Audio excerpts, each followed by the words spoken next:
Nothing good. Go ahead. Okay. And just, studying the box score, what stood out to you today? We did a better job of taking care of the ball in the second half. I was disappointed that we had 10 first half turnovers. A lot of them were trying to force things that just weren't there. I didn't feel like we were patient enough to get into our offense.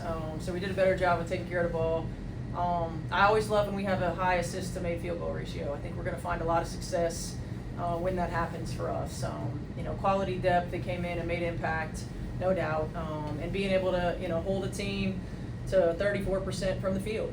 All points of emphasis for us. And even though it's not always that pretty, it's progress, and that's what we need.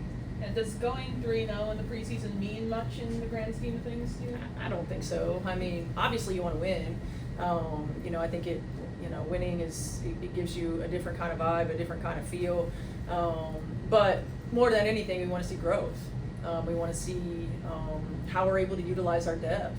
We want to continue to see different combinations, different lineups, what it looks like. And we want to see application of things that we've done in practice. Is that just kind of like the kind of lineup rotations, wanting to see different things? Is that kind of went into the decision to bring DB off the bench tonight?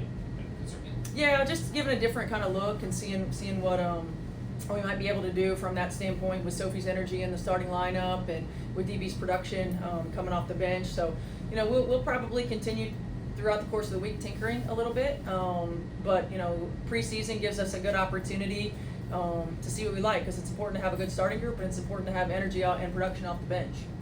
Were there some pairings or either starting groups or just groups of 3 or 4 that, as you step back in the 3 preseason games, that you like more than others? I don't know if I have it like that yet. Certainly I think when you have Lexi and Sophie's energy and what they bring together, they work so well off the ball.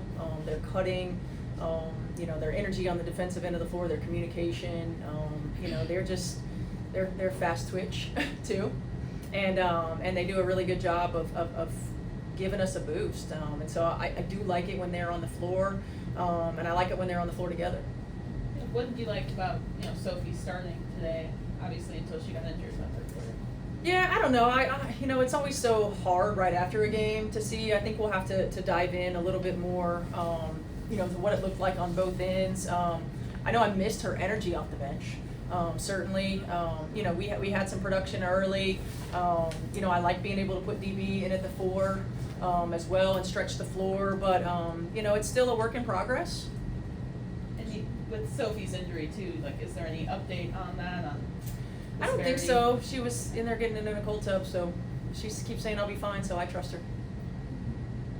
Just to kind of go back to Lexi, especially that fourth quarter, how important of an asset is she, not only on the defensive end, but that offense is certainly coming on. Lexi's playing with such a high level of confidence. You saw that the second half of last season, her starting to grow into that. I think you saw it a lot in Unrivaled as well. It unlocked, I think, a little bit of creativity.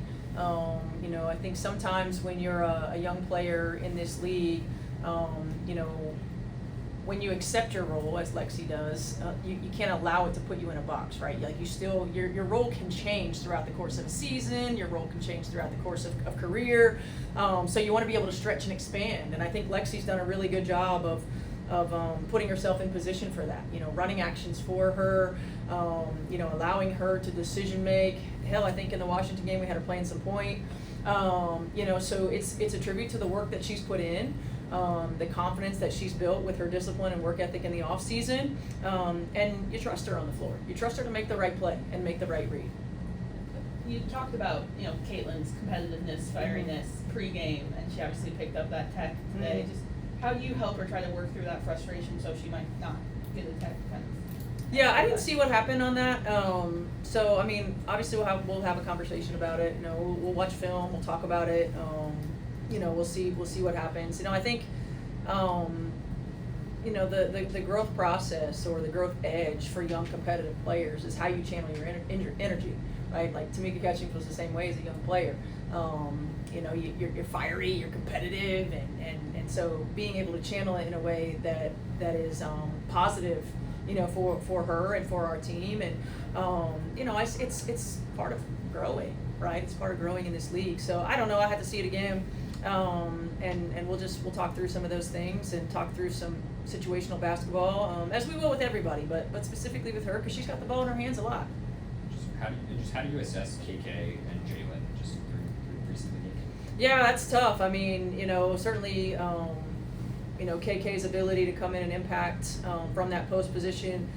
She doesn't try to force things. She allows things to come to her. She plays with great pace as a young player, and oftentimes you'll see young players play too fast. She's poised and she's ready when her number's called. And JB too. I mean, JB is dynamic. She's athletic. She has a great ability to get downhill. She and Kelsey are really deadly in that mid-range. She's a great rebounding guard. So it's a tough job to have to compare those two, because they just bring such different aspects to our team and to our game. Thanks. Hang on. Can I have one? Yeah. Early happy Mother's Day. I know you Thank have you. family here this weekend. What's it like having a job in the best women's basketball league in the world, and then also having that special job away from the court? Yeah, it's great. I mean, I think one of the most important things to me, having 4 boys, is that they get an opportunity to be around and witness strong women, right? To be allies, to be advocates, to see the best in the world do what they do every single day, to see the work that goes in before practice, during practice, after practice, to be able to see the highs and lows, to be able to understand that sometimes you get knocked in the mouth, sometimes you fail, sometimes you play, sometimes you don't. How you handle all those things are great life lessons for them. And then for me as a parent, not just allowing them to experience those things, but to know that no matter what happens, right, win, lose, draw, that when I walk off the floor, like, I'm mom, and they don't care. Now, they're a little bit more critical now that they've gotten older, but it's like, where are we going to dinner? Can I stay up late tonight? It's all of those things, and so it gives me great perspective. It allows me to stay balanced, to not really get, because you can get too high and too low, and we talk about it as coaches all the time, but emotionally as parents, sometimes too. So it allows me to just recenter at times when I really need it. Thanks. Thank you. Thank you. All right, we'll have